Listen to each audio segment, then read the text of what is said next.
Bom dia, boa tarde ou boa noite. Seja qual for o horário que você esteja nos acompanhando pelo canal do YouTube, pelo canal de Sarai no YouTube, que seja muito bom esse seu momento de estar conosco. Estamos aqui hoje reunidos. As nossas reuniões acontecem às quartas-feiras, das 7 às 9. Você será muito bem-vindo caso queira participar.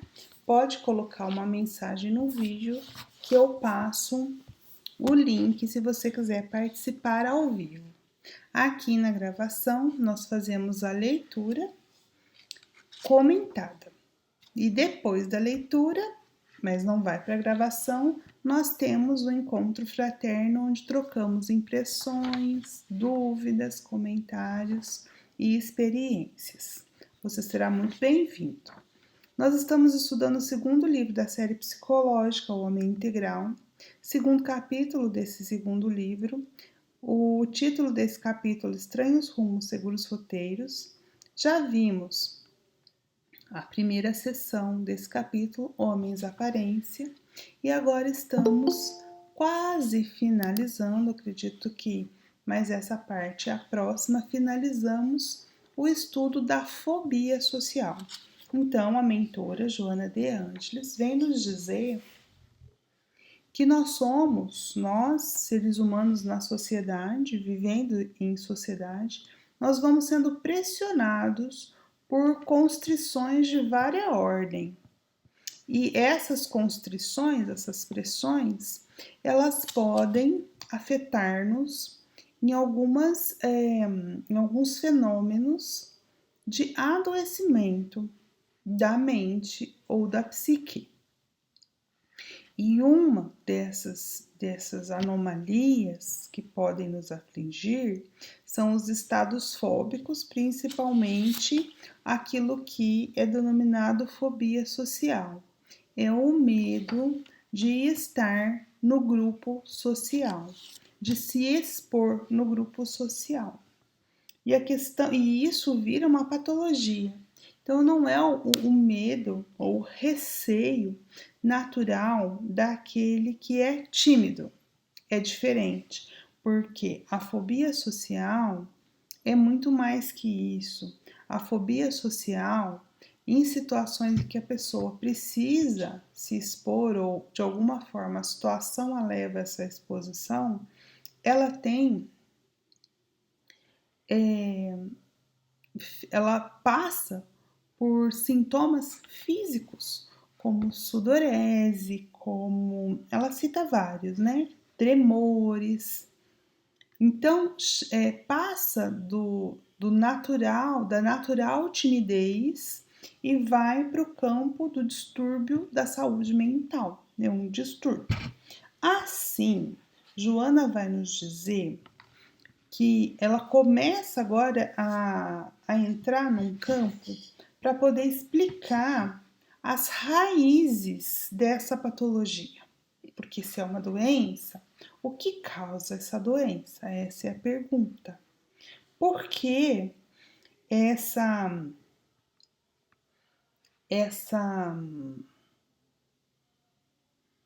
avalanche de sintomas por um simples convívio social, uma vez que nós desde pequeno somos expostos ao grupo social. Então, por que isso acontece? Joana vai nos dizer, ela começa nos falando que o homem é o único animal ético. Então, biologicamente, nós somos um animal. Porém, psicologicamente, nós somos um animal biológico que psicologicamente consegue raciocinar sobre quem eu sou, o que estou fazendo aqui, se o que eu estou fazendo está certo, está errado, ou seja, ele tem uma consciência da vida existencial. Então, portanto, um animal ético. É isso que é o ser humano. Então, com esse senso de ética e com as experiências que vai vivenciando, nós conseguimos ir fazendo distinção entre o bem e o mal, entre o que é bom e o que não é bom, entre o que é belo e o que é feio, o que tem lógica ou o que não tem. Mas como que nós adquirimos essa experiência? Porque é através da experiência que vamos determinando o bem, separando o bem do mal, a verdade da falsidade, o que é bom para mim, o que não é bom para mim. É só através da convivência com o outro, senão eu não tenho parâmetro. Então, na última frase, então eu fiz um resuminho, né? Aí na última frase, que no último parágrafo que nós lemos a semana passada, ela vai nos dizer dos valores, que para essa questão dessa característica do ser humano ser ético, ele vai colocando na balança, ele vai fazendo exame dos valores que ele tem. E encarnação após encarnação, você vai o quê? Agregando mais valores em detrimento de vícios que você vai deixando de fazer. Isso tudo dependendo do quê? Do despertar da consciência. E aí a leitura de hoje, agora eu vou começar a ler. Então já fiz uma contextualização. A fim de lograr o domínio desses legítimos valores, aplica outra das suas características essenciais, que é o de ser um animal biosocial. Então veja, ela já tinha dito que o homem é um animal ético, então ele consegue ponderar, decidir, escolher, livre-arbítrio, né? Livre-arbítrio, as escolhas e as consequências de suas escolhas e ter que responder nesse sistema às suas escolhas, faz com que o homem faça esse exame dos valores o tempo todo. Mas como ele vai conseguir fazer essa escolha do que é bom e do que não é bom para ele? Usando outra característica, que é ser o quê? Biosocial. Bio eu já tinha falado, né? Já que o homem é um corpo, e no corpo biológico nós somos animais. Então nós temos um veículo para transitar no mundo, porque o corpo nada mais é do que um carro de viajar no tempo, né, gente? Vocês sabem disso, né? Só que só viaja para frente. Mas é um veículo que o ser, a psique, utiliza para ter as experiências. E que experiências importantes são essas? Porque eu preciso desse corpo, porque esse corpo vai me dar certas necessidades e a necessidade fundamental é que ninguém é totalmente independente. Nós somos seres interdependentes e é por isso que nós somos biosocial, porque a nossa sobrevivência biológica depende da nossa associação com outros seres, ou seja, da nossa organização social. Concordam? Vão pensando aí. É isso, né? Então, nós somos interdependentes e, portanto, somos uma organização biosocial. Aí nós temos um problema, né? Concorda? Um problema seríssimo, porque o título do nosso capítulo é fobia social. Mas se eu sou um ser biosocial, como eu faço para viver sem o social? Então esse problema fica muito mais sério, porque não é uma questão de escolha, é uma questão de que eu preciso, para desenvolver meu senso ético, estar em sociedade, conviver com os outros. Fazer, conviver, perder e ganhar, saber comunicar o que eu quero, saber respeitar o que o outro quer, não é assim? Então é todo um jogo de convivência que é muito importante para que a gente possa desenvolver a nossa psique. Despertar a nossa consciência, evoluir, enfim. Aí ela continua. A vida de relação com os demais indivíduos L essencial ao progresso ético. Então não preciso nem explicar, porque no fundo eu já falei disso quando eu falei o biosocial, né? Essa relação é importante e ponto. Nós não conseguimos desenvolver o senso ético isoladamente. Nós precisamos do convívio. Isolado, o homem selvaja-se ou entrega-se a uma submissão indiferente, perniciosa. Então, o que acontece quando eu me isolo?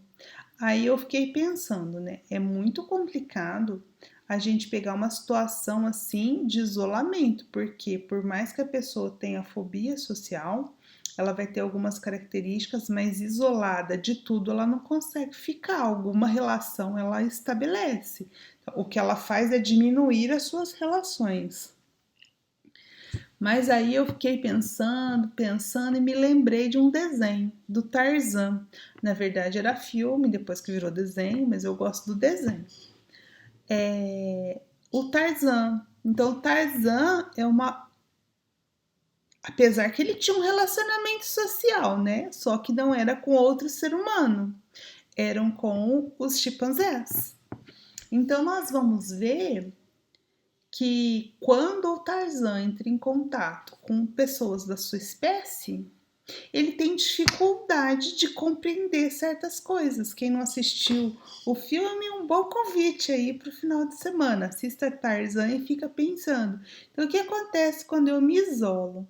Quando eu me isolo, eu deixo de ter, olha, um valor muito importante que a gente às vezes não para pensar nele, que é a empatia. Pensa, como é que eu vou ter empatia se eu estou isolado? Vocês concordam que não tem jeito? Porque eu não vou conseguir ver o lado do outro. Então, eu vou fazer o quê?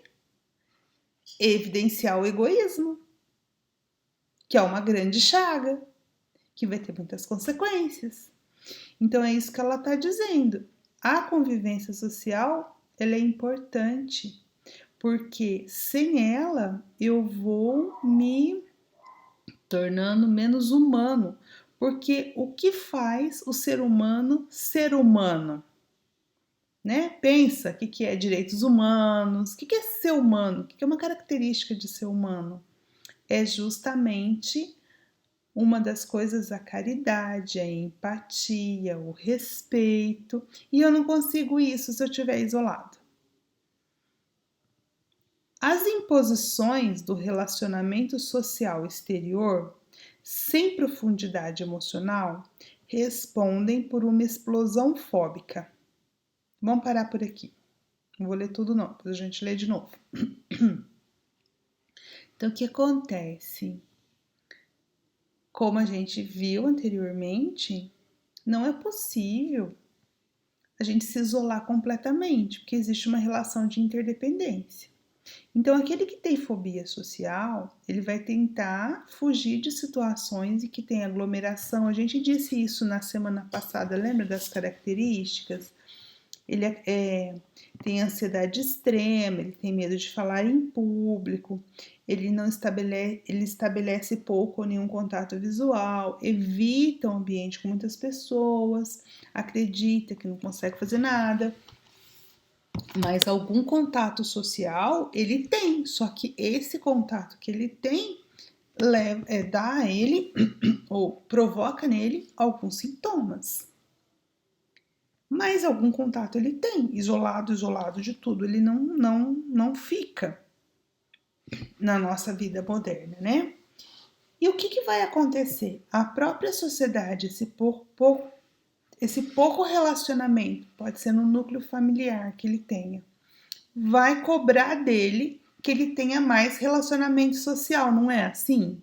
Quando a gente se isola, a família não fica, não, mas você tem que sair, você tem que ir, você tem que fazer para esse lugar, para esse outro. A família, por perceber essa importância, acaba te cobrando com que você frequente certos ambientes e estabeleça o contato com pessoas.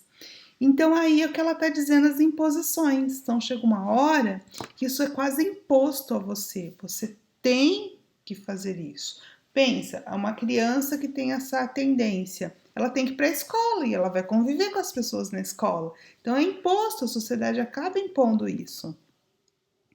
Só que ela vai ter essas relações sociais impostas com superficialidade, é isso que ela vai fazer. Ela vai, tá, eu tenho que ir, mas eu não vou estar lá, eu não vou ser eu não vou conviver da forma como deveria. E isso vai causar feridas emocionais, traumas emocionais, é isso que ela está dizendo, ó. As imposições do relacionamento social exterior, ou seja, sem profundidade emocional, respondem por essa explosão fóbica. Então, a fobia social, que está dizendo Joana, ela tem nas suas raízes situações em que a pessoa não queria a convivência com certos grupos, foi imposto a ela não teve como fugir, ela teve que se expor àquela convivência. Aconteceu situações naquela convivência que causou um trauma, que vai gerar fobia social. Então, todo mundo que desenvolve esse distúrbio com um terapeuta, enfim, às vezes é mais fácil com alguém do que você buscar sozinho. Mas, assim, alguma raiz tem, é isso que ela está dizendo. A gente precisa buscar que foi, que episódio levou para dar o start, o gatilho para aquilo. Ela continua. Em face da ausência de segurança afetiva entre os indivíduos e da competição que graça desenfreada, fazendo que se veja sempre no atual amigo o potencial usurpador de sua função, o possível inimigo de amanhã. Gente, olha que tristeza isso. E a gente vê isso, por exemplo, nas situações de educação mesmo, né? As pessoas de uma classe onde deveriam. Eu trabalho, vou dar um exemplo e depois eu comento, acho que é mais fácil. Eu trabalho com cursinho popular, sabe? Então é o quê? Cursinho sem cobrança, destinado às pessoas de baixa renda, que fizeram toda a sua educação na escola pública e que tem como meta alcançar uma vaga no ensino superior. E a gente precisa trabalhar o tempo todo com eles, que eles não estão competindo um com o outro. Que quem fez isso da competição foi o próprio sistema, e que eles podem apoiar-se uns aos outros para que eles consigam a ideia do umbuto, né? Ou seja, juntos nós podemos chegar mais longe. Mas a gente vê que isso é muito difícil tirar isso da mente deles. Por quê? Porque eles foram criados, eles foram educados num ambiente que o outro é o seu competidor, portanto, é o seu inimigo. Ou é você que tem que conseguir, porque se ele conseguir, pode ser que você não consiga, que ele tome o seu lugar. Então, uma mudança de pensamento. Então, isso é triste quando você vê numa sala, e eu falo por mim, porque eu também, quando fiz cursinho, foi desse jeito, o colega do lado não é seu amigo, o colega do lado é seu adversário. E aí, né? Como é que a gente vive numa situação que tem isso como parâmetro? Então, o que ela está dizendo aqui é que eu estou pensando aqui tanto no ambiente familiar quanto no ambiente escolar. Dei o exemplo do ambiente escolar. Mas pensa no ambiente familiar. Vocês já viram certos pais comparando os filhos, dizendo: ah, porque esse faz isso, você não faz. Por que você não faz igual ao seu irmão, né? Principalmente vinculado à questão, as famílias acabam dando essa prioridade, não todas, mas a maioria, a questão de o que você vai fazer quando você crescer, se a profissão que você vai ter vai te dar um retorno financeiro ou não. E aí acaba estimulando a competição entre os irmãos para ver quem é o melhor nesse quesito. Quem é o melhor na escola, quem tira a nota mais alta.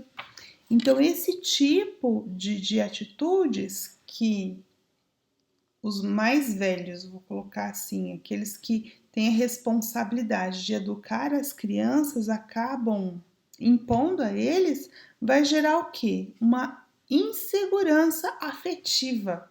porque eu nunca sei em quem eu posso confiar. E não é assim nós mesmos. Pense em você nas suas relações. Dependendo da situação em que você está, você olha com desconfiança para aquele que está do seu lado. Você sobe num ônibus lotado, não conhece as pessoas.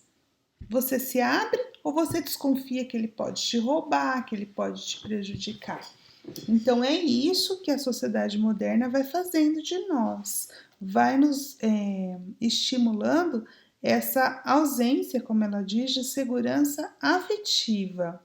Assim, o que vai acontecer? Tal desconfiança arma as pessoas de suspeição, levando-as a uma conduta artificial. Eu não mostro o que eu sou e o que eu posso, porque eu não confio naquelas pessoas. Mediante a qual se deve apresentar como bem estruturadas emocionalmente, superiores às vicissitudes, capazes de enfrentar riscos, indiferentes às agressões do meio, porque segura de suas reservas de forças morais. Então veja, o que acontece? Você sempre acha que o outro é mais seguro que você, no caso, né? Quem tem a fobia social.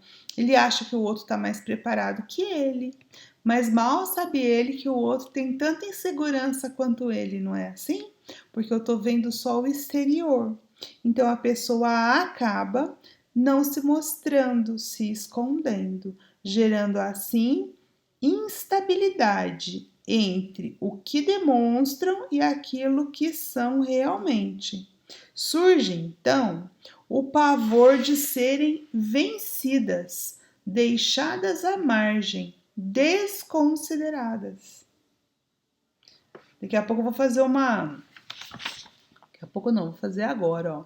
Então veja, gente, a pessoa seria, vamos pensar assim, tímida por natureza, tinha uma certa insegurança, mas ela vai sendo exposta a situações de competição, de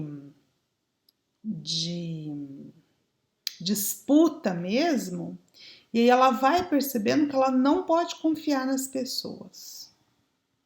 Então ela se fecha. No primeiro momento, igual a ostra, né? Se fecha.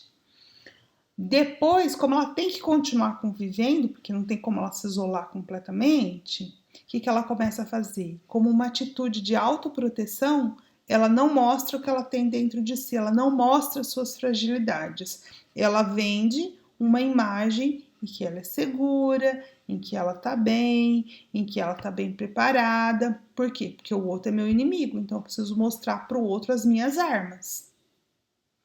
Depois, o que vai acontecer? Como ela o tempo todo não é ela, porque tá usando essa máscara, né, da segurança que ela não tem, o que acontece? Você tem medo de dar pistas, de mostrar o que você realmente é. Vocês concordam?